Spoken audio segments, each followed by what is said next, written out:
हमीरपुर पहुंचे केंद्रीय मंत्री अनुराग ठाकुर ने प्रदेश की कांग्रेस सरकार को जमकर घेरा। अनुराग ठाकुर ने कहा कि सरकार की सारी गारंटियां फेल हुई हैं।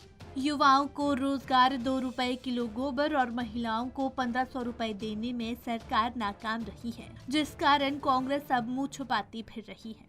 इतना ही नहीं, सरकार के प्रतिनिधि भी अपनी ही सरकार का विरोध कर रहे हैं।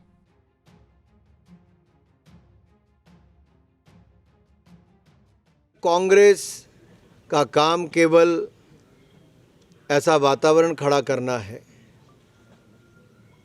खुद तो कुछ कर नहीं पाए, सारी गारंटियां फेल हो गई, 1500 रुपये महीना दे नहीं पाए, 5 लाख नौकरी दे नहीं पाए। हिमाचल के युवा बेरोजगारी के चलते पूछते हैं कि कहाँ है हमारा रोजगार, और उसका कोई जवाब नहीं देते। किसान पूछते हैं कहाँ 2 रुपये किलो गोबर, कहाँ 100 रुपये लीटर दूध खरीदा, नहीं खरीदा। 1500 रुपये महिलाओं को देना था, नहीं दिया।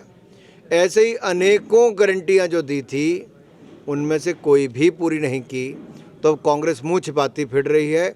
और अब इनके अपने ही नेता, चुने हुए प्रतिनिधि भी ये कहते हैं कि अनदेखी हो रही है, तो जनता की तो क्या हालत होगी जब कांग्रेस का कार्यकर्ता और नेता ही अपनी सरकार पर गंभीर आरोप लगा रहा है। सर, राज्यसभा की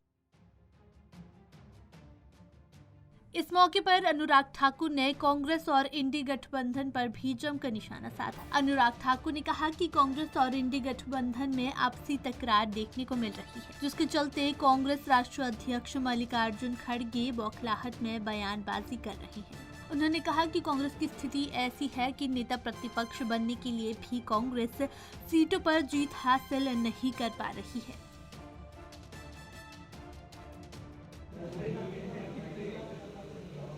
देश के लिए स्थिरता और निरंतरता बहुत आवश्यक है, और जिस गति के साथ देश आगे बढ़ रहा है, ये दुनिया भर के लिए एक बड़ी उम्मीद बनी है। दुनिया भारत की ओर उम्मीद भरी नज़रों से देख रही है।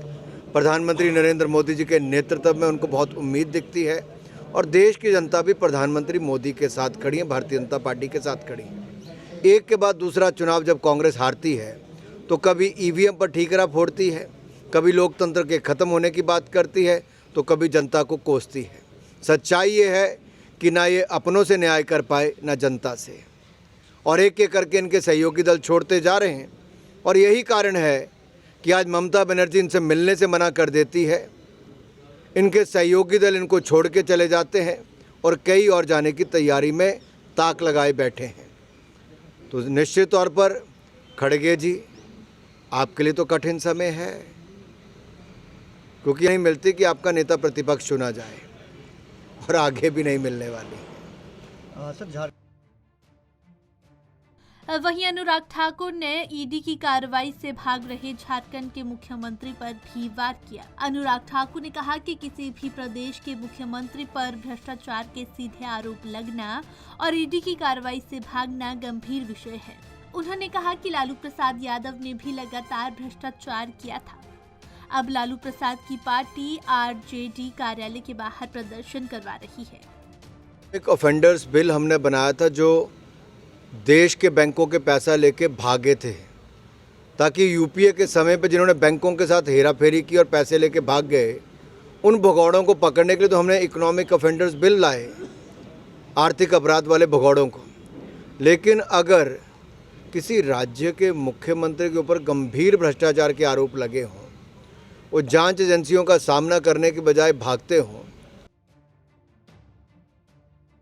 वहीं राहुल गांधी के यूजीसी और उच्च शिक्षण संस्थानों में आरक्षण को आरएसएस और भाजपा खत्म करने वाले ट्वीट पर भी अनुराग ठाकुर ने पलटवार किया। उन्होंने कहा कि झूठ बोलना कांग्रेस की पुरानी आदत रही है, और इस मुद्दे पर शिक्षा मंत्रालय पहले ही स्पष्टीकरण दे चुका है। उन्होंने कहा कि कांग्रेस के नेताओं को आत्मचिंतन करने की जरूरत है।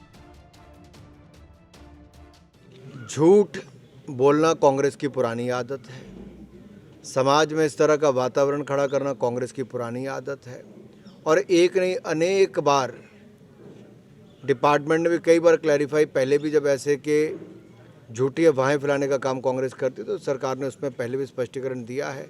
मैं इतना ही कहूँगा, अगर कांग्रेस के नेताओं के पास कोई काम नहीं तो कम से कम अपना चिंतन तो करें। अफवाहें फैलाना बंद करें। दरअसल केंद्रीय मंत्री अनुराग सिंह ठाकुर हमीरपुर जिला के दौरे पर रहे। इस दौरान मंत्री अनुराग सिंह ठाकुर ने नादौन में भाजपा सेक्टर प्रभारियों की बैठक में हिस्सा लिया। बैठक का मुख्य उद्देश्य लोकसभा चुनाव को लेकर भाजपा के सेक्टर प्रभारियों के साथ चर्चा करना रहा। पंजाब केसरी टीवी के लिए हमीरपुर से सुप्रिया ठाकुर की रिपोर्ट।